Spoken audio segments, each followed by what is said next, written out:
All right, let's get started. So I chose 2 medium problems for today's stream. Let's start with this one. I'll share the link in the chat. It's called sub-array sums divisible by k. Smart coder, how's it going? Welcome to the stream. Sub-array sums divisible by k. So the title is pretty descriptive already. Given an integer array nums and an integer k, return the number of non-empty subarrays that have a sum divisible by k. Okay, and this is the definition of subarray. And the size is up to 30,000. Values can be negative and in this range, and k can be up to 10 to the 4. All right, so we are asked about subarray sums, right? So subarray sums, subarray, another way to call subarray is range. So these are also called range sums, and one way that we deal with range sums is to break down ranges, decompose them into prefixes, and using prefix sums to compute quickly range sums. And this is no exception. We are going to do that. Let me clear this up. And okay, so maybe we can work out this example here.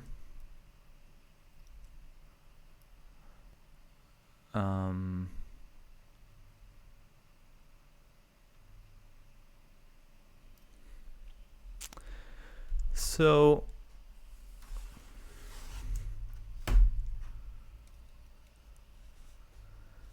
let's say that we care about I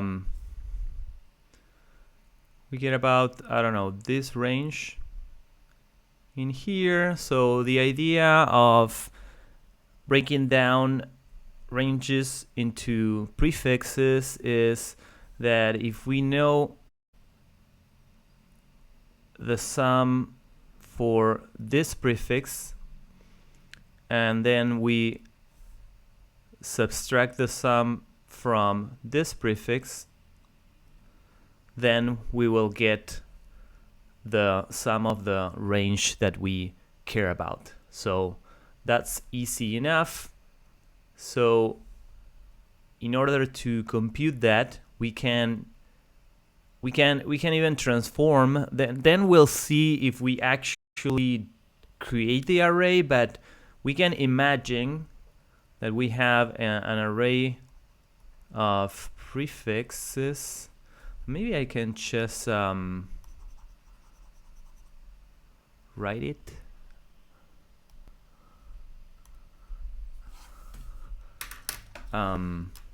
So prefix would be, let's say that we add a 0. So for now we are forgetting about the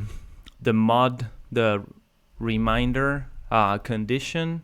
Well, the divisibility condition. We're just thinking about the sums of ranges, the subarray sums. So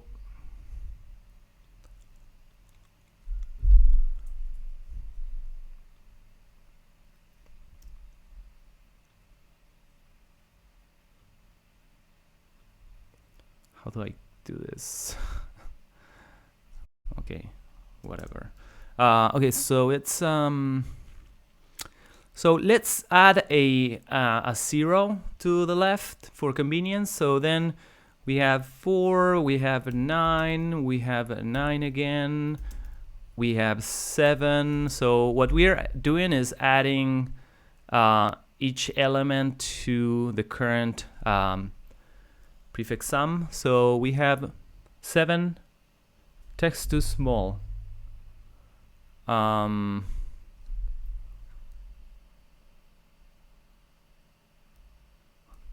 What about now? Better? Okay, cool.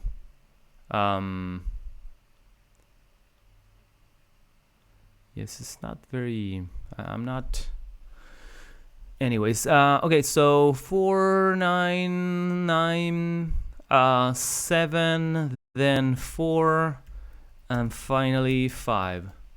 So now we have a array of prefix sums. And so now we can quickly get the sum of the prefixes. So for example, like we said here, so the sum of the green subarray will be here, right? So this must be 4. That's because this is position 0, 1, 2, 3, 4, and this corresponds to this one if we discount the 0 that we added. And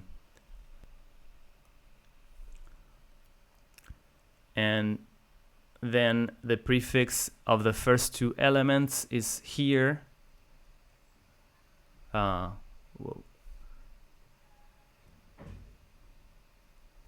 Which is 9.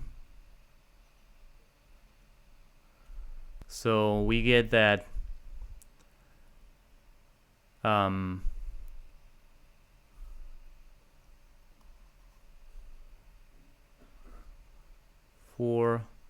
minus 1 minus 9, it's minus 5, which makes sense. It's anyway, so yeah, I'm just reviewing the concept of so the point here is that we transformed the problem from looking into ranges. Now we are doing differences between only 2 elements on the prefix sums, and that's why I'm referring to in the title, because I'm saying that this is another instance of the 2-sum problem. Remember the 2-sum problem? The problem where you're given an array and a value, and you need to count. There are different versions, but in one version you need to count how many pairs are there that add up to the given value. And so now we have transformed range sums into pair sums in the prefix sums. They're not exactly sums in the sense that we are doing a difference, but you can think of them as sums. These are algebraic sums, as they are called.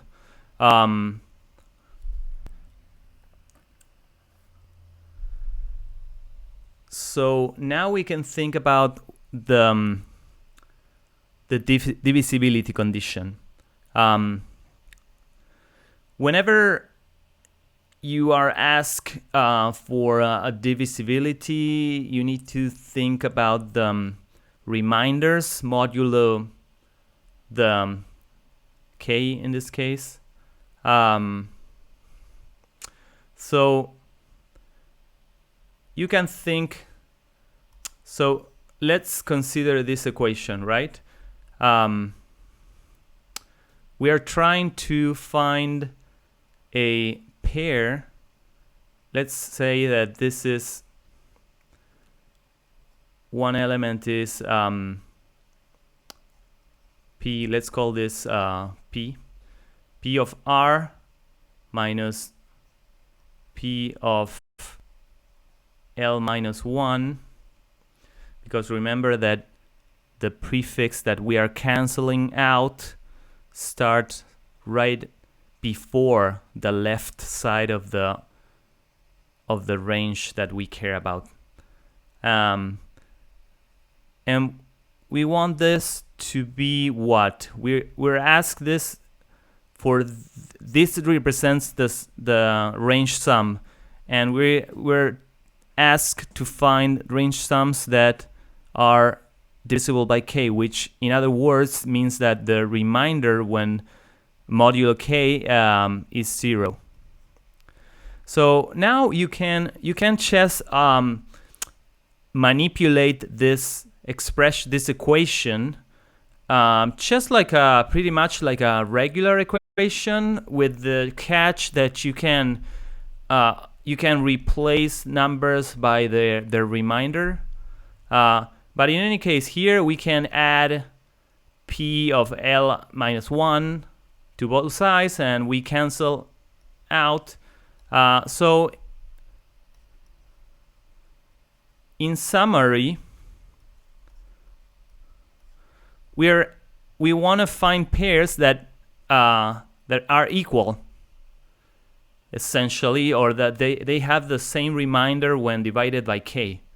And that's what we need to count from the prefix sums array, of course.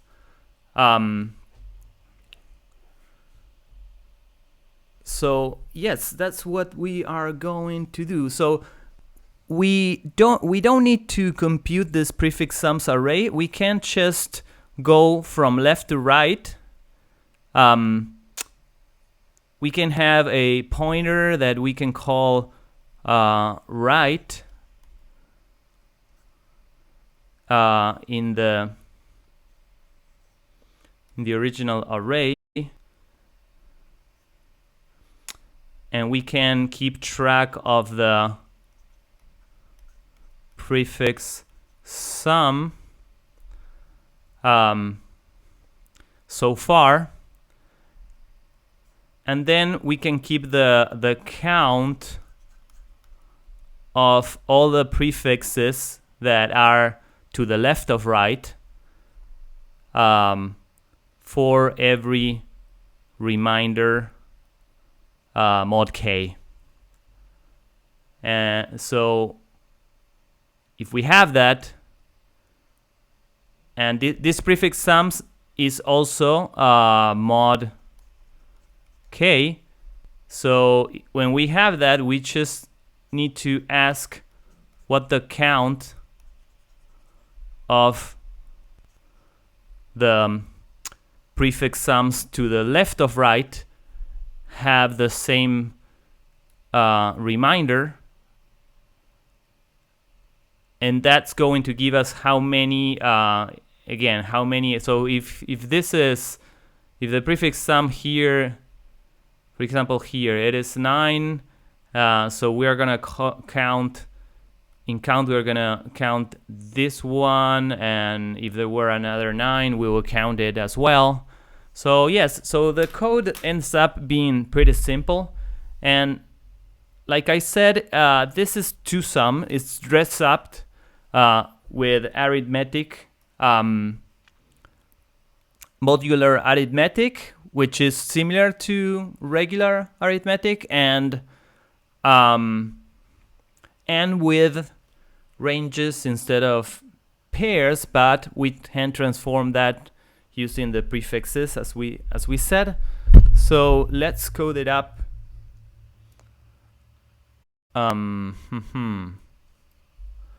So like we said, we're gonna keep track of the prefix sum so far. We're gonna keep the total count, which is going to be our result. and we're gonna keep track of the count to the left with a counter. We're gonna go over all the elements from left to right in nums, and so first we are going to add to the count the current prefix sums with which does not include e, because we haven't included e in the prefix sum yet. We don't want to, because that would be the empty subarray if we included e. We only want here the elements that are come strictly before element e. Okay, so we added the previous element to the counts, then we update the prefix sums for, we add e to the prefix sums, which we need to do mod k, and then we just add the count for the prefix sum. And this is all there is to it.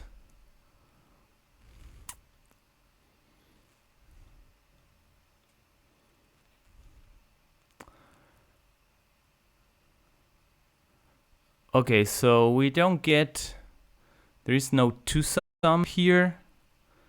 But yeah, I could show, I should have maybe showed how similar the code is to to_sum, but you get the idea. So yeah, I think that the takeaway, so I explained prefix sums pretty in detail. Then there's this concept of the modular equation, which is useful to understand. And yes, then there's this idea of having a data structure, which in this case is a counter or some kind of multiset in other languages. So we are essentially, we're trying to find a pair, two elements that satisfy this equation, but we are fixing one of them, right, the value corresponding to right. We are going over all the possibilities for right, and then we are we're plugging that value into the equation, and we are only left with one unknown, so we can know what it is, and then once we know what the other value should be, we can count it quickly with this data structure. Sometimes these problems require other types of data structures like sorted lists, because maybe instead of counting how many there are, you need to, I don't know, find the closest. Some of them find the closest, or find finding. There are many ways that you could structure the same pattern of problem.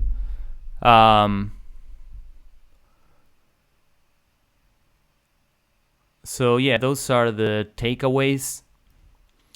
Let's move on to the next problem. So yeah, let me share my submission.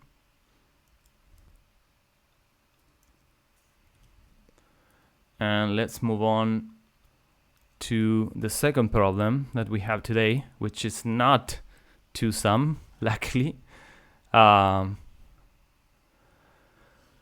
So it's called word subsets, and we are given two string arrays, words 1 and words 2, and we're told that what a subset between two strings is,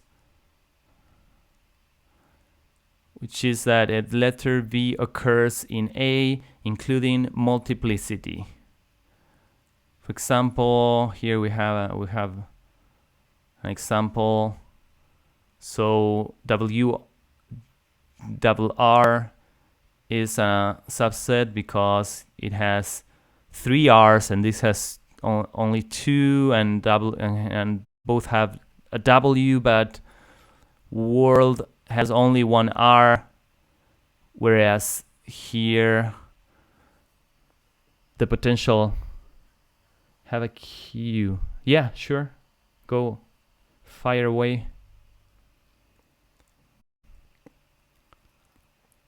About the previous problem,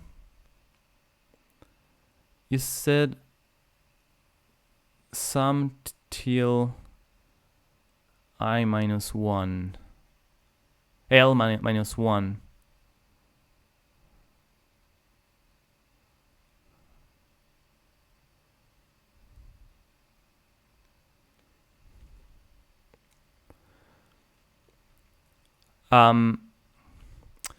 So in count, so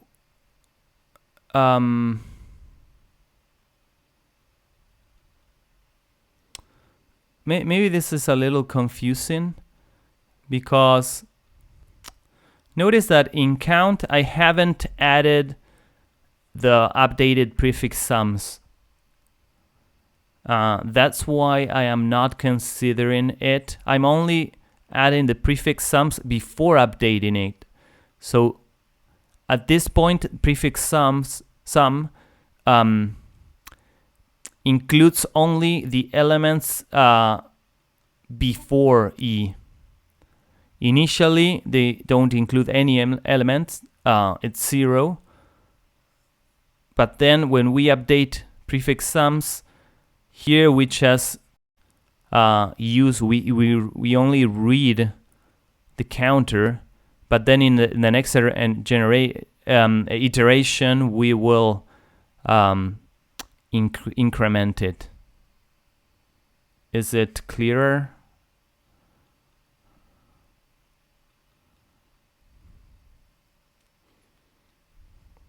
So we're only changing the prefix sum. So here, remember that this is the equation that we care about. So P of R is the prefix that does include R. That's why we're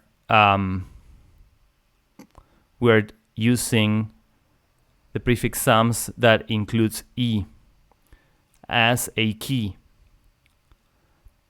But when we look for it, the one that we search for is L minus 1. It should not include E. And that's why we did not yet add these prefix sums to the count.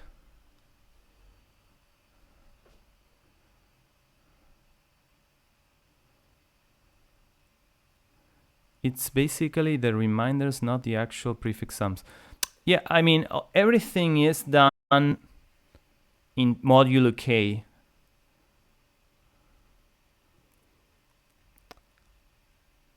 So the prefix sum is a reminder. Okay, great. Okay, so going back to this one. So we went over the examples, and so now we get another definition. A string A from words is universal if for every string B in words, B is a subset of A.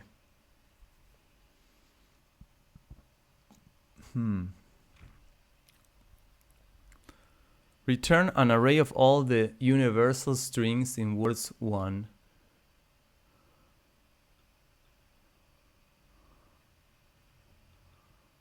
Okay. And the sizes are up to 10 to the 4.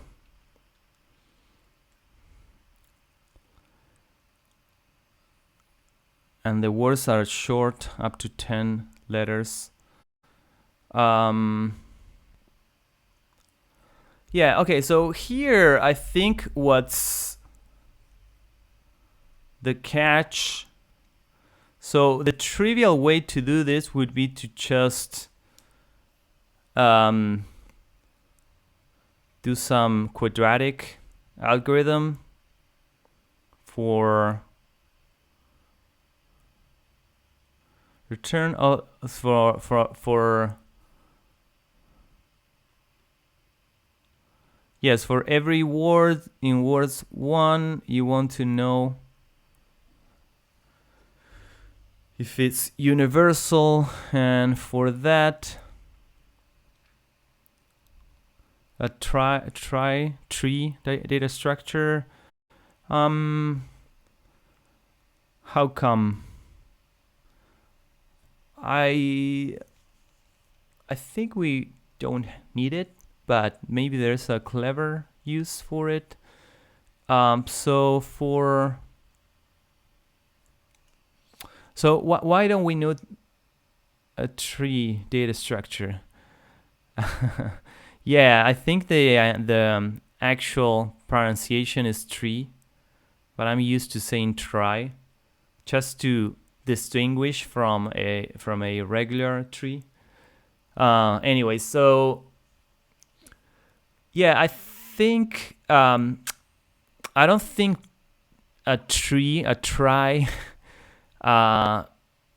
is useful here, because we are not we're not comparing prefixes. These are subsets. And the order of the letters doesn't matter, right? So yeah, we can start by doing something like, so that's the first observation in this problem, right? That we can represent words as counters of letters, and then check, for example, if A is a subset of B, will be so for, well, it's exactly what it says here. If every letter in B occurs, so for every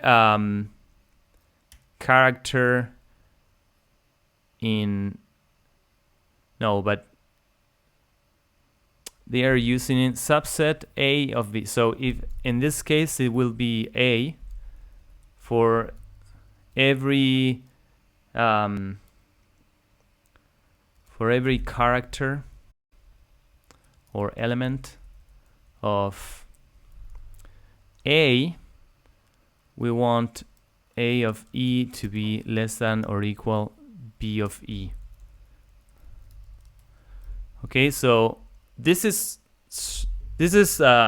going to be useful to have.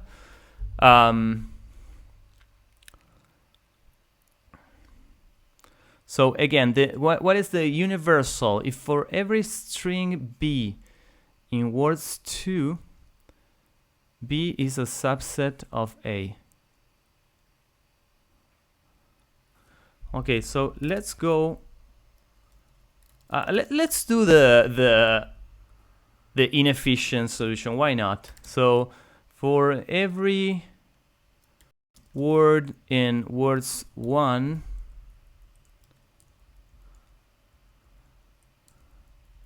we need to return it only if it's universal. If the word is universal. Okay, and what does universal means? It's that for every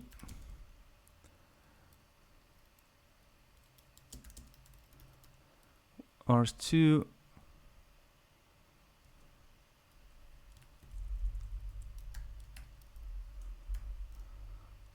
word 2 is a subset of W. So yes, I think this is what we are asked to do. Strings. Oh, so yes, I need to convert things into counters for this to work.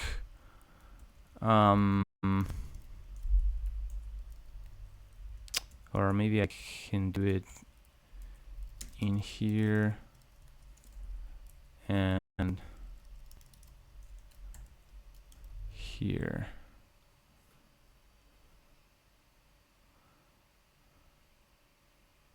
Okay, so this is going to TLE.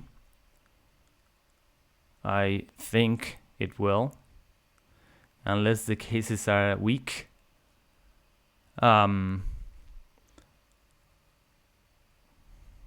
Because we are doing we're calling subset up to 10 to the 8 times, so it passed a lot of examples, more than I would expect. So how do we make it faster? Okay, so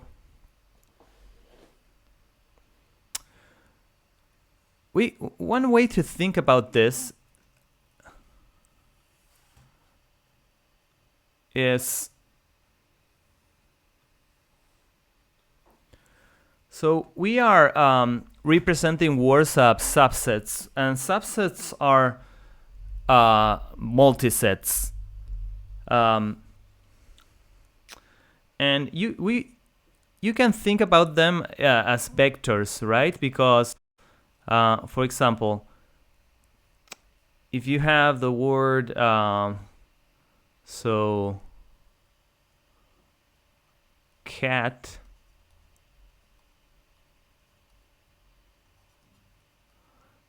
you can represent it. So let's say that you have a vector where the first component corresponds to an A, and so we have 1A, we have 0 B's, 1 C, and so on. And for T we have another one.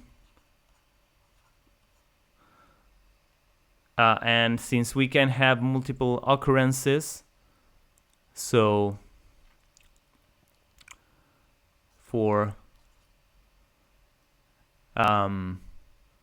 2,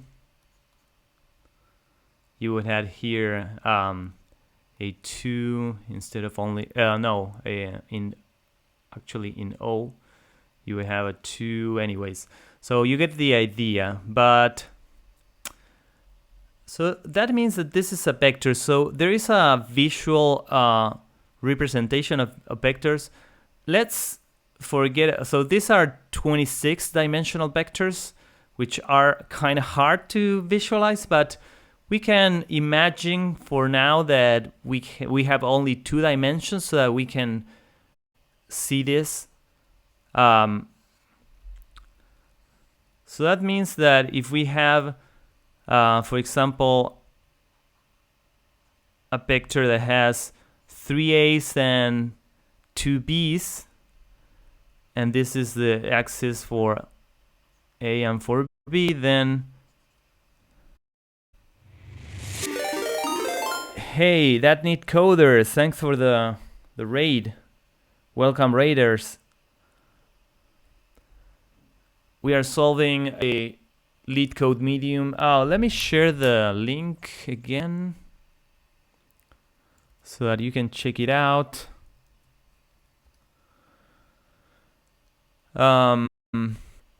So I was saying how we can think about multisets of letters, how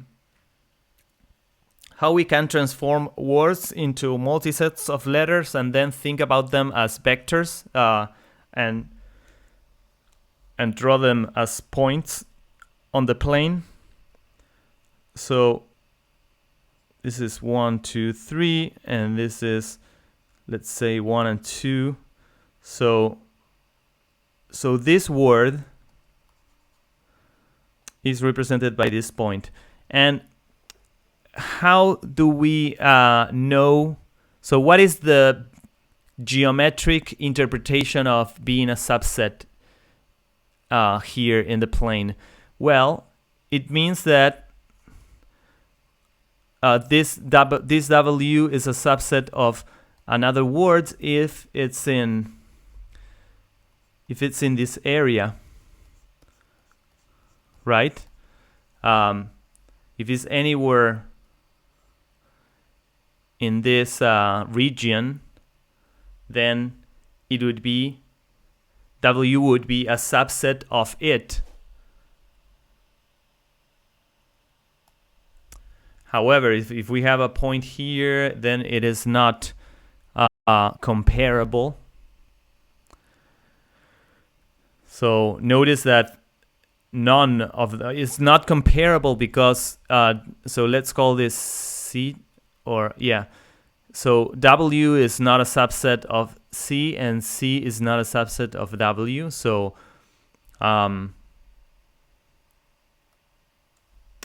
so what do we care? Why do we care about this? Well, because it's easy to see that for a word to be universal, all the words in words 2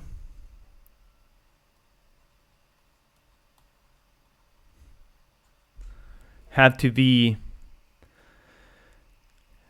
they have to, let's say that these words, let's use orange. So let's say that we represent them here. Here we have these are all the words in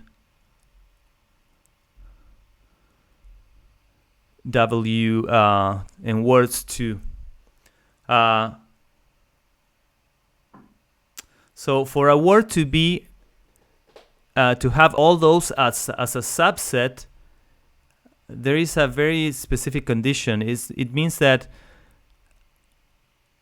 if you think about the maximum, in this example of 2 dimensions, we said that this was A and this was B. So the maximum amount of B's, which let's say is this, so it has to have at least those many B's, so that the number of B's is greater than or equal to the maximum. And same thing for the A's. So that means that, well, quick recap. So I'm just explaining how you can visualize the words as points,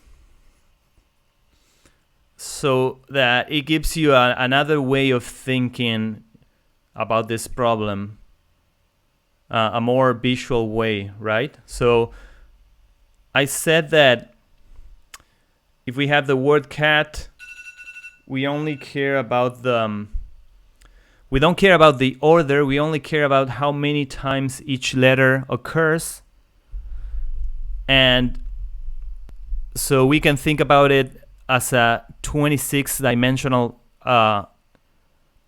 vector, like I draw here. And then I said, well, let's forget about 26 dimensions because we cannot visualize those many dimensions. Let's say that we have words that only have A and B.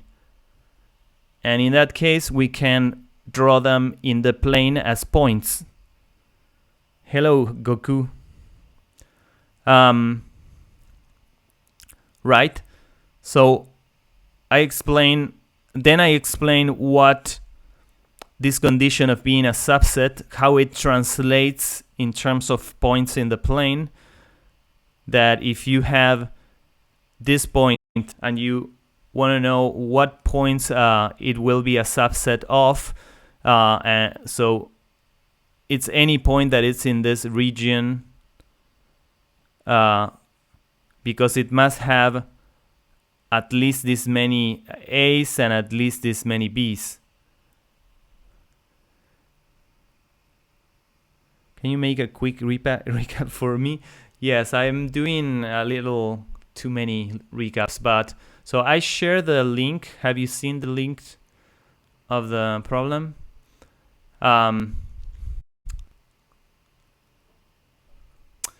So we first coded as an inefficient solution, a quadratic solution that gave us a TLE, just for fun. I mean, we knew that it will TLE. We expected. And now we're trying to see how to optimize it. So the problem is about words that are subsets of other words, in the sense of having a number of occurrences of each letter that is less than or equal.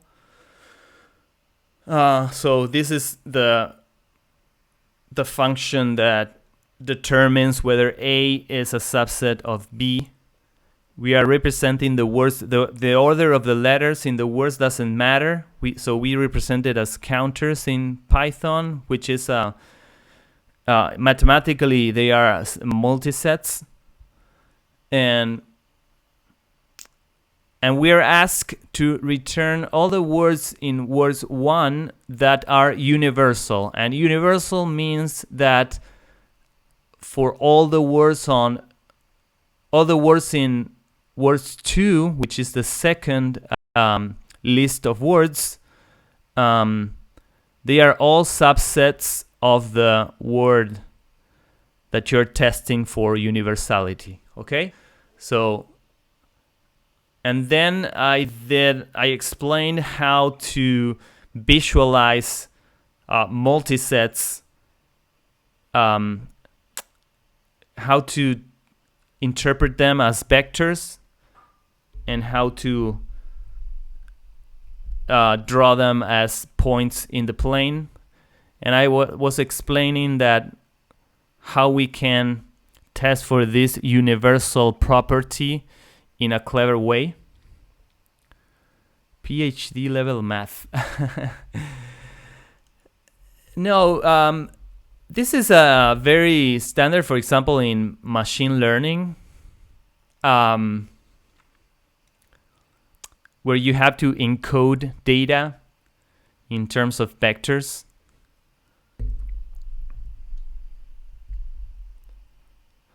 So this will be like a kind of embedding in a very simple one. But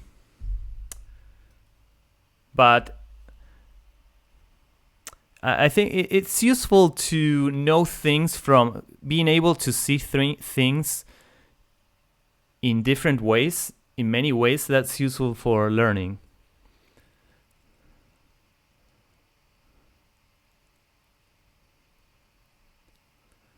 How does the shaded part what does? You mean the green shaded? Yes, that represents. So that represents all the. So this is not. This shape is not intentional, right? So I'm trying to draw the whole, to shade the whole thing, and it goes up to infinity. So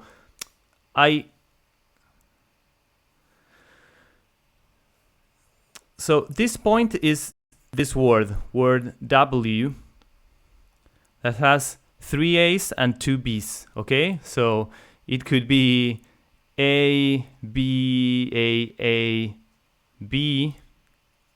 Let's say this is W, but it corresponds to this point, right? Because this is the axis for A, and it has 3A, so it's here, and It has 2 b's, so it's here. And then we're asking ourselves what points is W a subset of. Remember that we are given this property of being a subset. Yes, the dot represents the counter, the multiset, but we reduce it to only 2 letters for being able to visualize it. Right, exactly.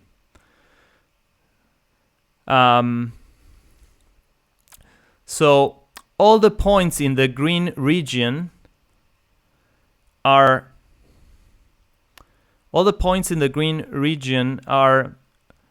will be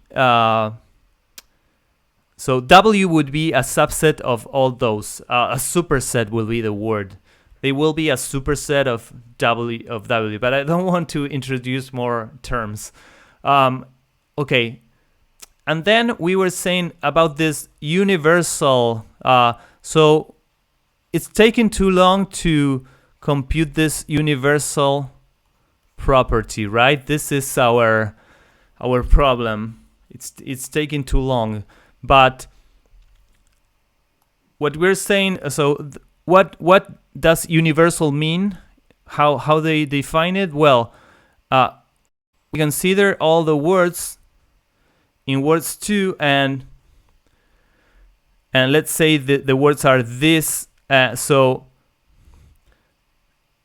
and we want to know if this point is it universal.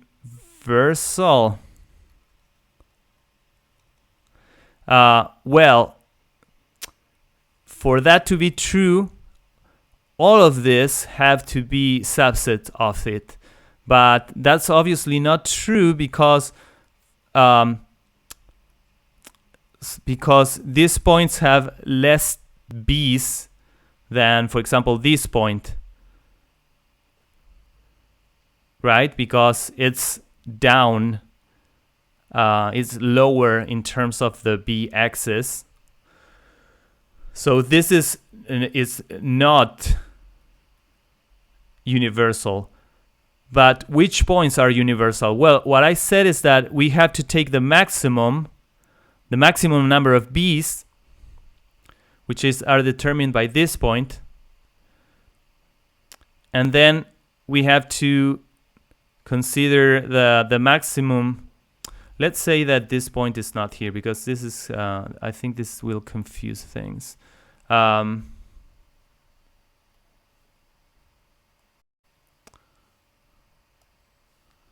But let's say we have a point here.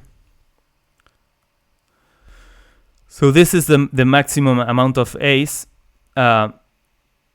So what if we think about this word, this point? This point seems special, right? Why? Because, well, this will be called the...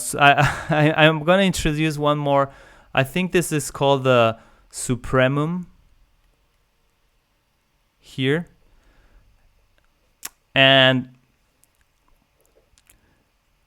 if a point, if the supremum is a subset of any point, then that point will be universal. That's my claim. Because that will mean that this point, so we are asking, is this uni? And the answer is yes. Can you make an example for that? Yes, you mean having numbers, concrete numbers. So I rather keep it abstract here.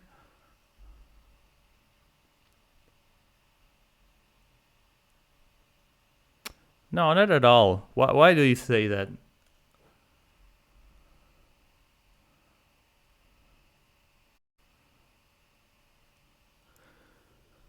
I mean, it's good to learn things. It's not a burden. Like I said,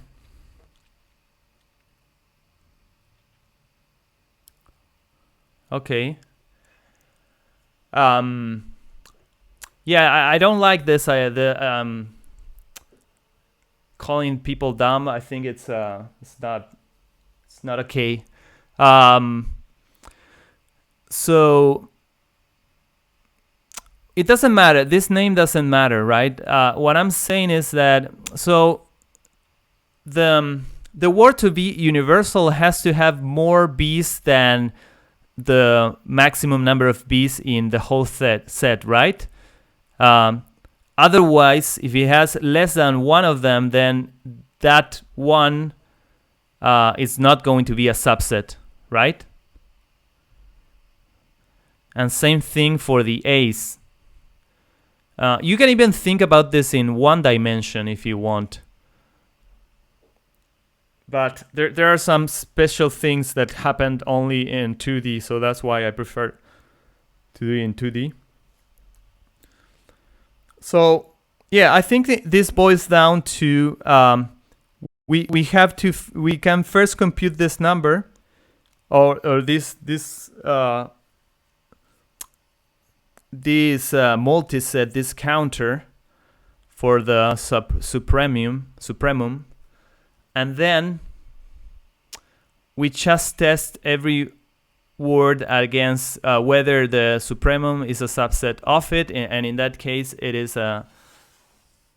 I'm gonna explain it now in a different way that might be simpler, but let me write the code. So the supremum. So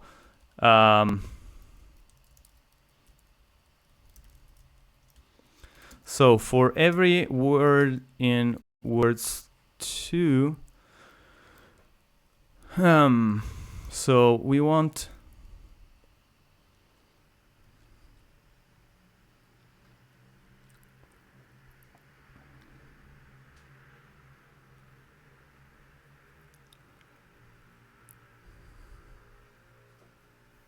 it has the maximum occurrences for every letter. It has a number of occurrences that is the maximum of occurrences of all the words.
Okay, so this is items.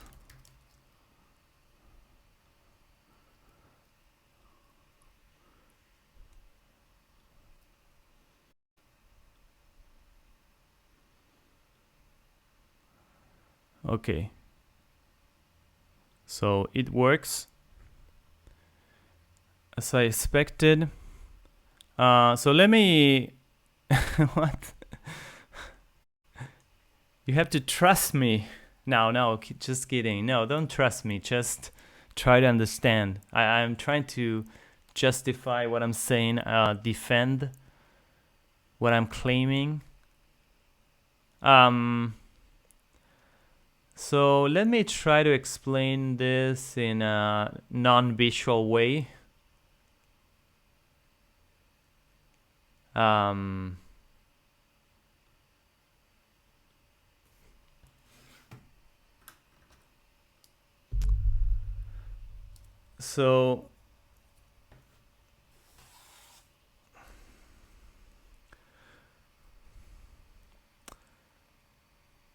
So let's say that words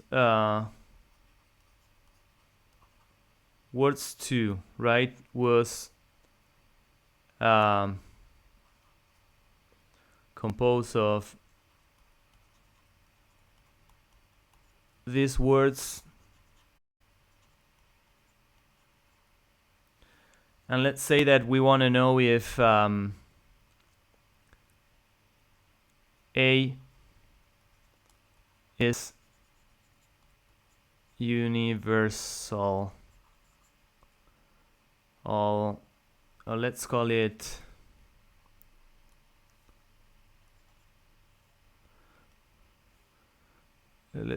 X.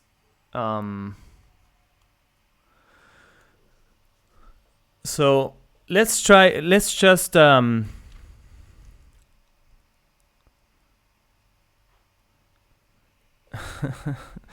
no, it's not related to years of experience in the industry. It's more of a math term.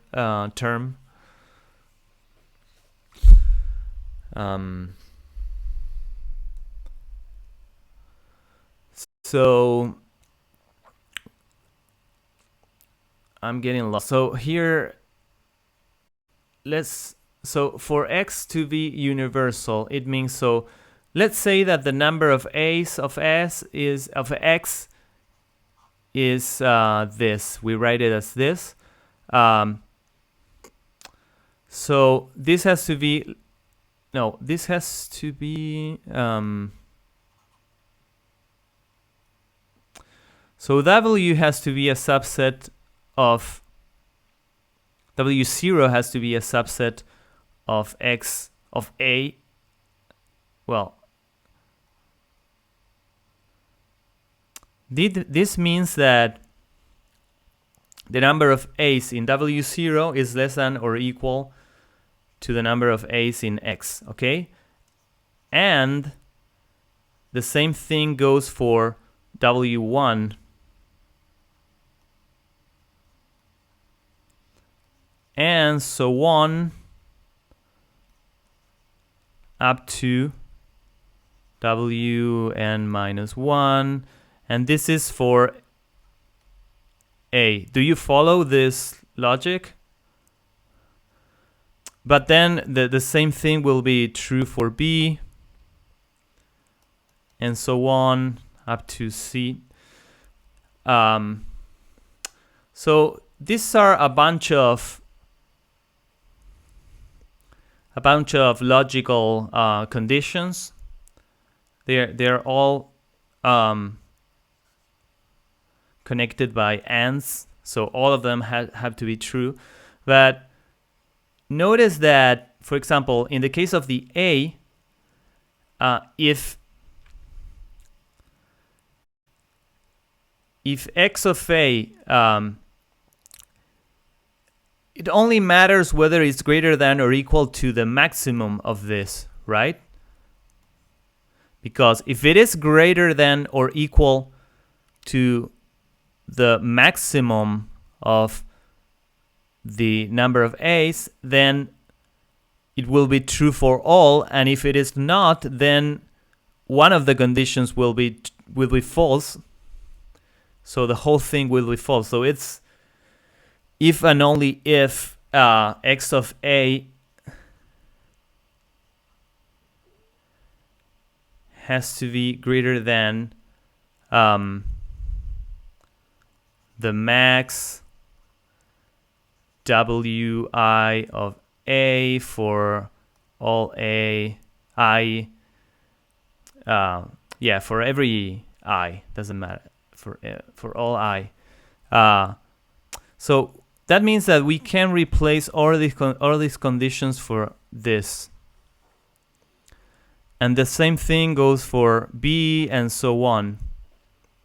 So that's why when we compose the so-called supremum, it's composed by the maximum number of letters, the maximum number of occurrences for each letter, which is what we did here. So we created this counter, and for every word in words 2, we went over the letter and the number of occurrences, and for that letter we updated the amount with the current value, the current number of occurrences. So then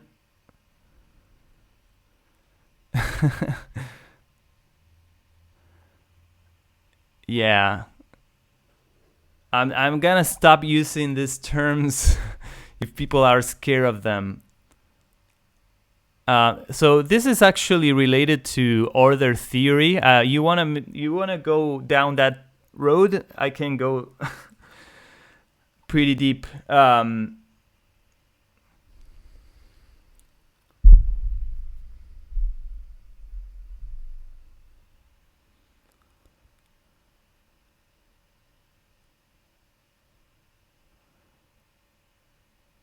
Oh, you mean here for the counter?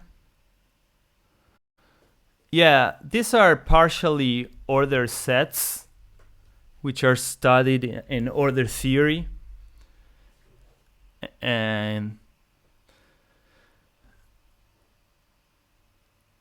there are, you can do Hayes diagrams, I think are called, for visualizing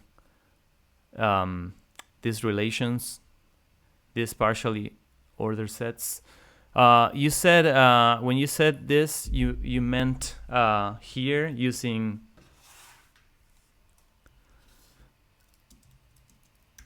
this. Is this? Does this work? Oh, cool.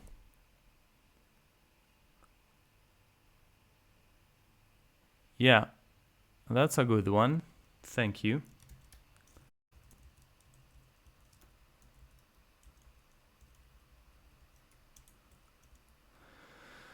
NCC dropping some knowledge bombs. Yeah, of course I'm coached by you guys. I'm not an authority here. We're all trying to learn. Cool. Yes, we all learn. I'm learning too. So yeah, I hope this was clear. But yeah, at least if you can keep the idea of representing multisets as points, as vectors and points in the plane, I think that might be useful sometimes. So that, because citations, references, I can add them to, when I upload it to YouTube, I'll add some to the description, but I don't have anything handy right now.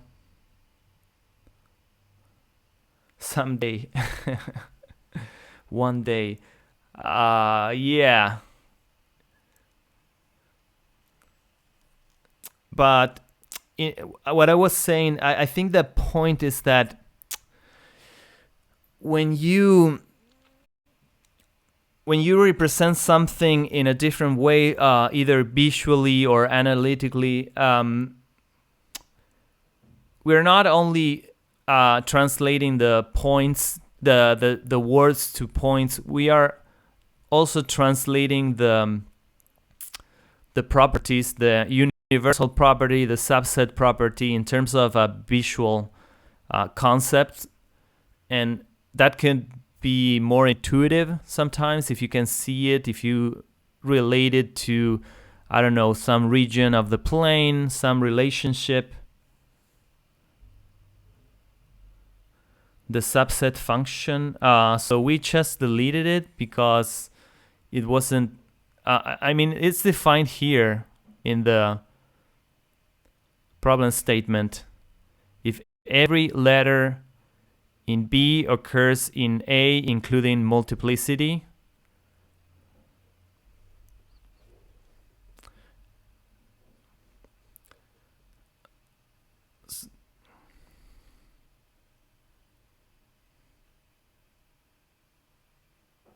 yeah, it's a way of interpreting this. Every letter occurs. It doesn't matter if there are more.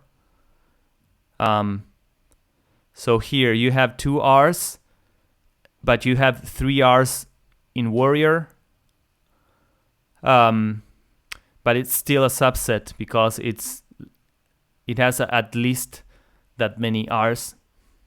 It's just a definition.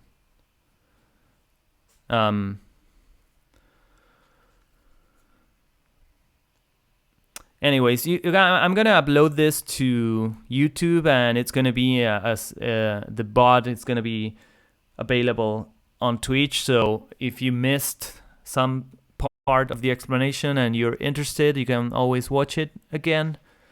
But let me finish my point. My point was that it's very important for learning to try to see things in multiple ways, like visually, analytically, in terms of symbols, in terms of images, because first of all, it helps you remember things better, the making connections, and then also maybe some ways of seeing it are more intuitive for you. And in many cases, sometimes this kind of the formal definition of a property like subset or universal, maybe the formal definition is hard to wrap your head around it. Whereas I think if you follow the interpretation in terms of points in the plane, you might find that more intuitive. And once you have intuition, then maybe you can see some way of finding an algorithm. So I want you to take away, for example, that meta message of seeing things in different ways, and also this particular way of seeing multisets as vectors and as points in the plane or in 3D, or sometimes you can break down things into 1D. I mean, here we chose 2D. I chose 2D because in 1D the situation is simpler because the supremum is the maximum, but in 2D it's not necessarily true.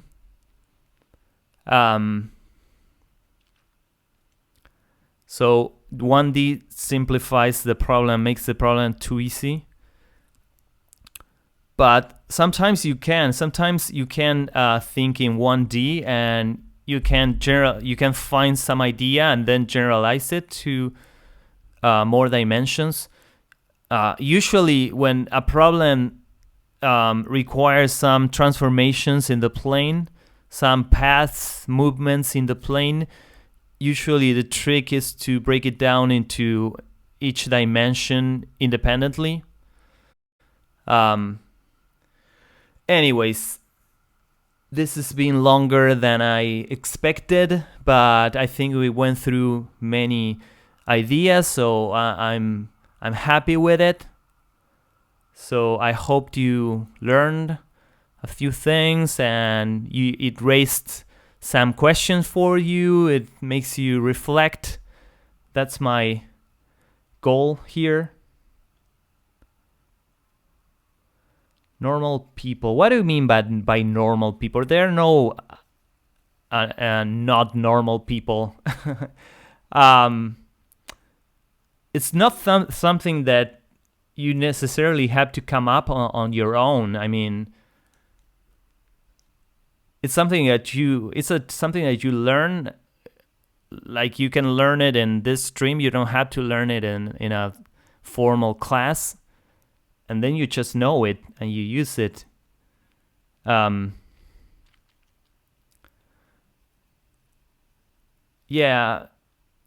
I'll upload the YouTube video as soon as I can. I can share some things in the Discord as well, in your Discord. But I don't want to give you too much material to study. I want you to take away maybe the more general ideas and not the specifics of order theory, which is a deep rabbit hole to get into. But what was I saying? Yeah, the normal people comment. I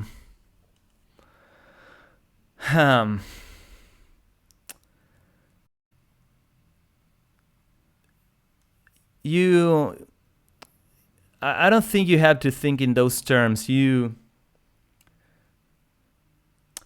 There are people that sometimes can see farther than others, but you shouldn't feel bad about that or feel inferior. You just try to learn from them. And if they found an idea that you couldn't have thought of, then be happy that you learn it from them.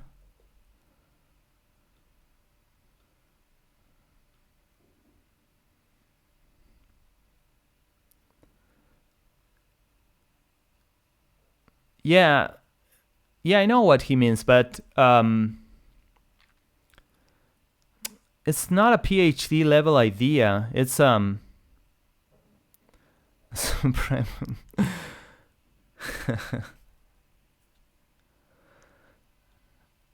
I shared a video in the server where Richard Feynman, one of the greatest scientists of the 20th century, physicist, talks about this, and he says there is no miracle people. He was an ordinary person that just studied a lot.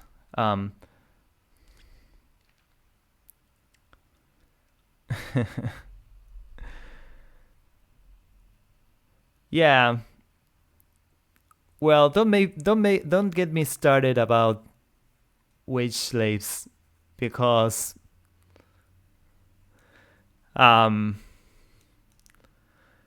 yeah, I don't want to convince you that working for Google is not the end all, but that's for another rant.